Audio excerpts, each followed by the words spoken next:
Good morning Pilipinas and welcome back po sa Panahon TV. Sa puntong ito makakausap na po natin ang isang weather forecaster ng Pag-asa. Walang iba kundi si Mr. Meno Mendoza. Good morning Mr. Mendoza. Ano na po bang update tungkol dito sa binabantayan po nating bagyong Nona? Kailan at saan po ba ito inaasahang magla-landfall? Okay, magandang umaga din, Amor, at magandang umaga sa ating mga mga manonood. Para sa ating update tungkol sa bagyong Sinona, sa kasalukuyan, ito'y nasa layong 205 kilometers, silangan naman ng Katarman, Northern Samar. Sa kasalukuyan, may taglay na lakas na hangin pa rin umaabot sa 150 kilometers per hour, malapit sa gitna. May mga pagbugso naman na umaabot sa 185 kilometers. Inaasahan na ngayong hapon itong ating bagyong Sinona ay tatahak malapit dito sa Northern Samar. Then mamayang gabi tuluyan itong maglalandfall dito nga sa probinsya ng Sorsogon at patuloy na tatahak patungong Albay hanggang Burias Island. Ulitin ko lamang po ang nabanggit ni Mr. Meno Mendoza tungkol po dito sa paglandfall ng bagyong Nona. Posible po yung mangyari mamayang gabi. Diyan po yan sa may Sorsogon area. At Mr. Mendoza, saan na po ba nakataas ang public storm warning signal ng Pag-asa? Nadagdagan pa ba ang mga areas na nasa ilalim nito?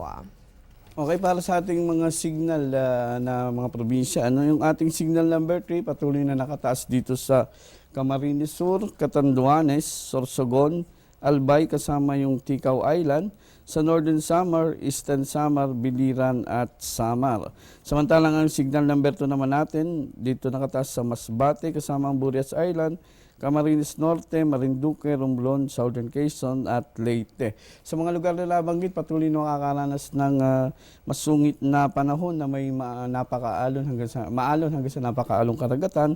Then yung signal number 1 natin, nakataas naman dito sa Metro Manila, sa probinsya ng Mindoro, kasamang Lumang Island, Batangas, Cavite, Rizal, Laguna, natitirang bahagi ng Quezon, kasama ang Polillo Island, Southern Leyte, Northern Cebu, kasama ang Bantayan at Camotes Island, Aklan, Capiz, Northern Negros Occidental, gaya na rin dito sa Dinagat Province at Siargao Island.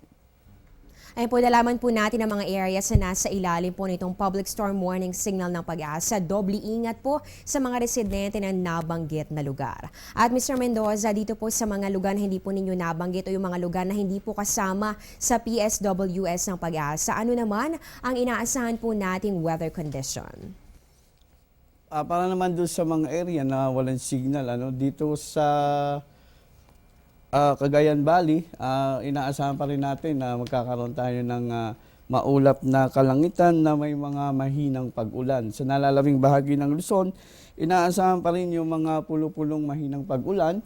Then sa nalalabing bahagi ng Visayas at Mindanao, inaasahan pa rin natin yung mga pulo-pulong pagkidlat at pagulog. At panghuling katanungan na lamang po, ito po magkaroon lang tayo ng kaunting recap. Noong nakaraang taon, ilan at anong bagyo po ba ang pumasok dito sa ating PAR at paano po ito nakaapekto dito po sa ating bansa? Anong nakaraang taon, halos nagkaroon tayo ng 19 na tropical cyclone na pumasok sa bansa.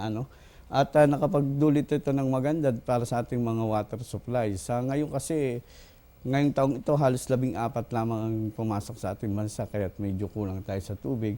At kumpara naman dun sa typhoon sa tropical storm si Senyang, na bagamat ito isang tropical storm lamang, ito ay nakapagdulot ng malaking pinsala dito sa may bandang Mindanao at nakapagdulot pa ng mga 66 person na namatay. Ito ay dahil sa naganap nga ito na bandang December at halos hindi nakapaghanda yung mga tao at hindi nila ine-expect na magiging ganun ang epekto sa kanilang lugar.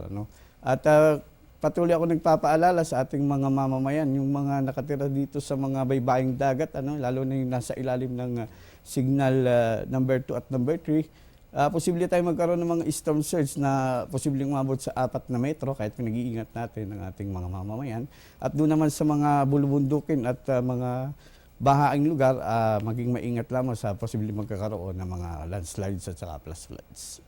So last year po nakaranas din tayo ng bagyo sa buwan po ng Disyembre. Yan nga po ito nga bagyong Senya. Kaya panatilin pa rin po natin ang pag-iingat at pagmumonitor. Maraming salamat po Mr. Meno Mendoza sa bahaging impormasyon tungkol sa lagay ng ating panahon. Mga kababayan, kahit po nagbabantay tayo sa isang bagyo ngayon, syempre dapat tuloy-tuloy pa rin ang Pasko kahit sinusubok po tayo ng panahon. At 11 days na lang, Pasko na. Sama-sama po nating sasalubungin dito lamang sa Panahon TV.